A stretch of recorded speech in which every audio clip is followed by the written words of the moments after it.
watching Sunday Sound Off with Frank Boal. And welcome back to Sunday Sound Off. And our first hot topic of the night: what is the biggest concern with the Chiefs right now, and what are you predicting their record will be this season? Blair, we're going to get started with you. What do you think? All right, well, let's go with 10-6 right off the bat for the record before I forget it. But are we ready? Are we ready for the Laurent Duvernay Tardif era of the Kansas City Chiefs? He could be the second-year pro from Montreal, could be your starter at right guard. Oh, boy. But I'm telling you, I don't know if it's a concern. It's a concern because you asked me to provide a concern, and I think that's where the most questions are. Maybe this just speaks to how confident I feel about them at other positions. I think they've really upgraded at wide receiver. You got Jamal Charles in the backfield. You got Alex Smith, third year in the Andy Reid system. I feel good about every other position on the offense, every position group. But when it comes to offensive line, it's a little bit, a little uneasy right. that Eric Fisher hasn't played in the preseason. That's your starting left tackle. Yeah, you bet. TJ?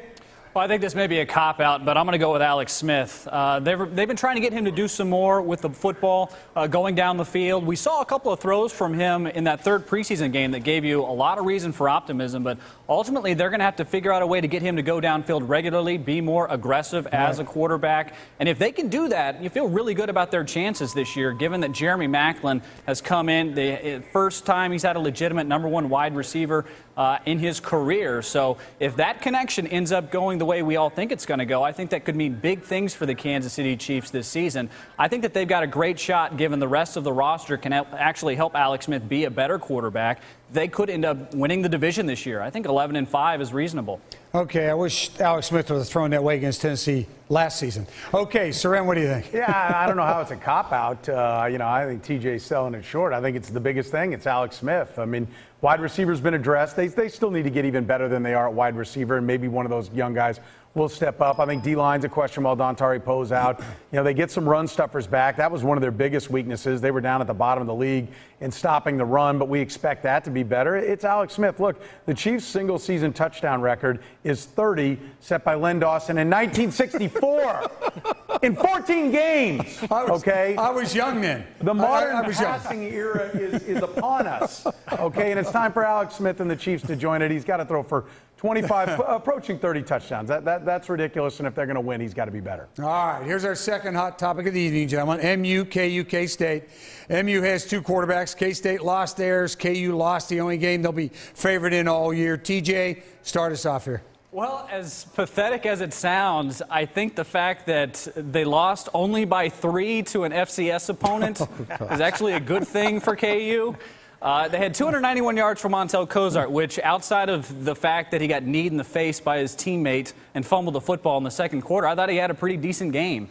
So I don't think they're going to win at all this year, but I think KU has got some things to be positive about, even though they didn't win over the weekend. Missouri, I think it's kind of being undersold right now. Russell Hansborough's injury, I think, is maybe more troublesome than we're led to believe. I think without him, they're going to be it's going to be tough for them to win consistently without him. And I think also the start and stop nature of that offense. They had 2/3 of their yardage production come on 6 plays. You can't be that inconsistent as an offense and win in the SEC. All right, thanks, TJ. And Seren? Well, look, I think K-State loses their quarterback. That's a big question for them, although it seemed to be kind of a wide-open race. Maybe the future is now, and they get to Delton and move forward, but that's always a concern.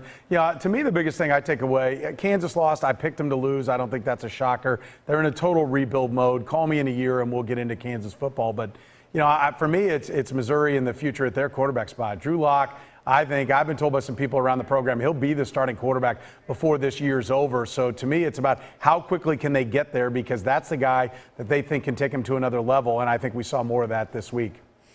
And finally, Blair, you were at the KU game yesterday. That was really a rough way to lose. Yeah, it really was to have a chance to tie it, but to fumble the ball when Cozart, all he had to do was spike it to give a strong leg kicker a 50-yard chance to send it to overtime. Really tough way to lose. But And I'll say this about Kansas. If you want to compare this three-point loss to a Dakota school in a coaching debut to the last one 5 years ago when Kansas lost 6-3 to North Dakota State in Turner Gill's first game, I think Kansas fans felt better about their team after this one.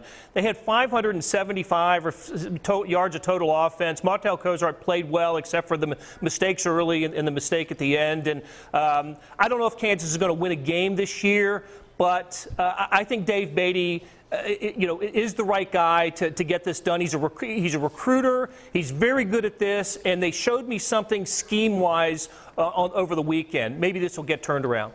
Okay, for our last hot topic, it's all the rage on the chat boards right now. Kansas State's banned spoof against KU. Just give me a little quick 10 to 15 seconds, Blair. I'm going to drop that in your lap. Well, I'll tell you that Kansas State, the marching band, they were a little out of step, it seemed to me. I don't know how that happened. They have a great reputation. Thank you. TJ, real quick. Well, look, it's kind of like going to a kid's movie, and there are a couple of jokes in there for adults.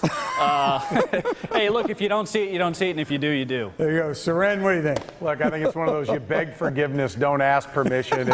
It's the old college hijinks. It doesn't come at a good time for K-State, but seriously, you think these jokes aren't being made at the water cooler? Come on, let's go. Okay, thanks, guys. If you wanted to see the unedited version of the K-State band performance, go to our website, KSHB.com. Up next, we're going to get some final thoughts from the panel. Anything that's on their minds. Stay with us. You're watching They Sound Off.